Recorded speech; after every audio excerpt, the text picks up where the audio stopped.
ನಡೆಯಲ್ಲಿ ವಿಜೇಂದ್ರ ಕಾಯ್ಕ ಕೂತಿದ್ದಾರೆ. ವಿಜೇಂದ್ರ ಯಾರಿಗೂ ಬಿಡಲ್ಲ. ನೀನ್ ಮುಖ್ಯಮಂತ್ರಿ ಆದ್ರೂ ಸಂತೋಷ ಪಡೋನು ನಾನು.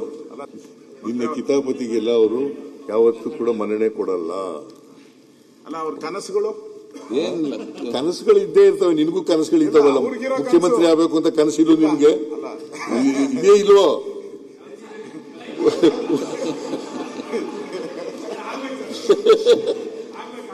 ಆಗ್ಲಿ ಪಾಪ, ನನ್ಗೇನ್ ಸಂತೋಷ ಪಡೋನು ನಾನು. ನೀನ್ ಮುಖ್ಯಮಂತ್ರಿ ಆದ್ರೂ ಸಂತೋಷ ಪಡೋನು ನಾನು. ಅರವಿಂದ ಬೆಲ್ಲದ ಮುಖ್ಯಮಂತ್ರಿ ಆದ್ರೂ ಕೂಡ ಸಂತೋಷ ಪಡೋನು. ಇವನು ಅಶೋಕ್ ಮುಖ್ಯಮಂತ್ರಿ ನಡೆಯಲ್ಲಿ ವಿಜೇಂದ್ರ ಕಾಯ್ಕ ಕೂತಿದ್ದಾರೆ. ವಿಜೇಂದ್ರ ಯಾರಿಗೂ ಬಿಡಲ್ಲ. ಸರಿ, ಡಿ.ಕೆ. ಶಿವಕುಮಾರ್ ಆದ್ರೂ ಮುಖ್ಯಮಂತ್ರಿ ಆದ್ರೂ ಖುಷಿ ಪಡ್ತೀನಿ ಅಂತ ಹೇಳಿಲ್ಲ ಒಂದ್ಸರಿ. ನೀವು ಬರೀ ನಮ್ದು ಮಾತ್ರ ಹೇಳ್ತಿದ್ರಲ್ಲ. ನೋಡಪ್ಪ, ಹೈಕಮಾಂಡ್ ಎಲ್ಲಿವರೆಗೆ ತೀರ್ಮಾನ ಮಾಡ್ತದೆ, ಹೈಕಮಾಂಡ್ ತೀರ್ಮಾನ ಮಾಡೋದು ಅಲ್ಲಿವರೆಗೂ ನಾನೇ ಮುಖ್ಯಮಂತ್ರಿ. ಈಗ ನೀರ್ ಕುಡ್ಸೋದು ಕಲ್ತ್ಬಿಟ್ಟಿದ್ದಾರೆ, ತಂದೆಯವ್ರು ಕಲ್ಸ್ಬಿಟ್ಟಿದ್ದಾರೆ.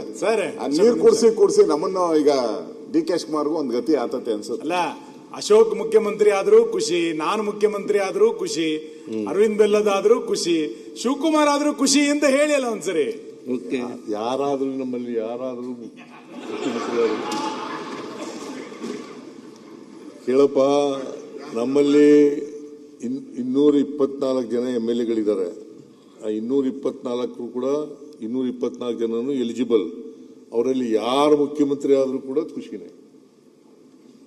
ಯಾಕೆ ಇವರ MB ಪಾಟೀಲ್ ಆಗ್ಬಾರ್ದ, ಮುನಿಯಪ್ಪ ಆಗ್ಬಾರ್ದ, ಶಿವಾನಂದ ಆಗ್ಬಾರ್ದ, ಕೋನ್ ರೆಡ್ಡಿ ಆಗ್ಬಾರ್ದ, ದಿನೇಶ್ ಗುಂಡೂರಾವ್ ಆಗ್ಬಾರ್ದ, ಖಂಡ್ರೆ ಅವರಾಗಬಾರ್ದ?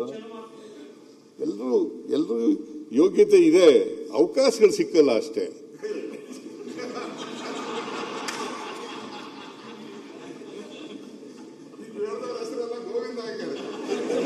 ಗೋವಿಂದ ಅವಕಾಶ ಬಂದ್ರೆ ಎಲ್ರಿಗೂ ಹೆಸರಲ್ಲ ಗೋವಿಂದ,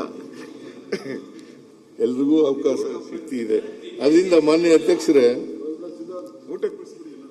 ನಾನು ಊಟದ ಆದ್ಮೇಲೆ ಮಾತಾಡ್ತೀನಿ. 1:30 ತನಕ ಮನೆ ಊಟ. ಓಕೆ 1:30. ನಾನು 1:30 ಮುಗಿಯಲ್ಲ. ಅದೇ ಈಗ ಊಟಕ್ಕೆ ಬಿಡ್ಬೇಕು, 1:30ಗೆ ಬಿಡುವ.